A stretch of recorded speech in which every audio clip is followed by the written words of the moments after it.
সবাই তো ভালো মেয়ে বিয়ে করার জন্য খোঁজে, সেই বাড়িতে বিয়ে করবেন না যে বাড়িতে মেয়ের মায়ে মাতাব্বরি বোঝে। যদি মেয়ের মায়ে থাকে চালাক, 3 বাচ্চার মা হলেও দিতে পারে তালাক। তোমার ভাত না খাওয়ার জন্য এমন করবে চালাকি, তারপরে বুঝবা সংসার করার জ্বালা কি। একটা থাপড়া চাপা দাঁত ফেলে দিন। এই যে চাচি, আমি কিন্তু খেনা আছি, বেশি কথা কইলে কিন্তু গলায় বাজামু কাছি।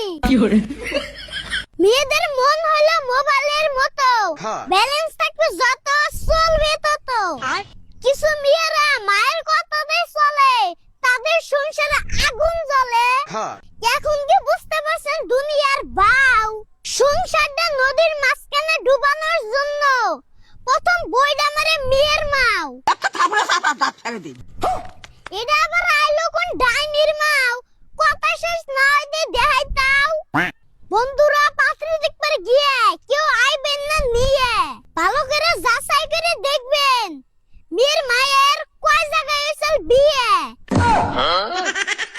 যদি মেয়ের মায়ের 4-5টা জামাই পাল্টানির থাকে স্বভাব, মেয়ের সংসারে কিছু হইলে ফোন দিয়ে কইব বাড়িতে তোর কি জামাইয়ের অভাব। তখন আপনি সমাজের কাছে কেমনে দিবেন জবাব? পাড়া প্রতিবেশীরা কব এই হালারই খারাপ স্বভাব। যদি না থাকে তোমার কোনো ছেলে, তাহলে একবারের জন্য হইলেও যাওয়া লাগবে তোমার জেলে। আর যদি ছেলে সন্তান থাকে, তাহলে তো মায়ের বুদ্ধিতে খোরাকি কেস দিয়ে রাখে।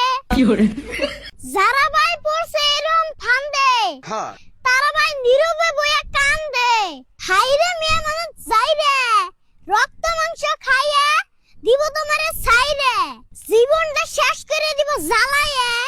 পরে খবর পাইবে অন্যজনের লগে গেছে পালায়ে। বাপ গুনে বেড়া যেমন মা গুনে হয় জি, গাই ভালো তার বাছুর ভালো, দুধ ভালো তার ঘি। এই যে বন্ধুরা, এখন বুঝতে পারছেন কি? যত আছেন আমার ভাই আর ভাবি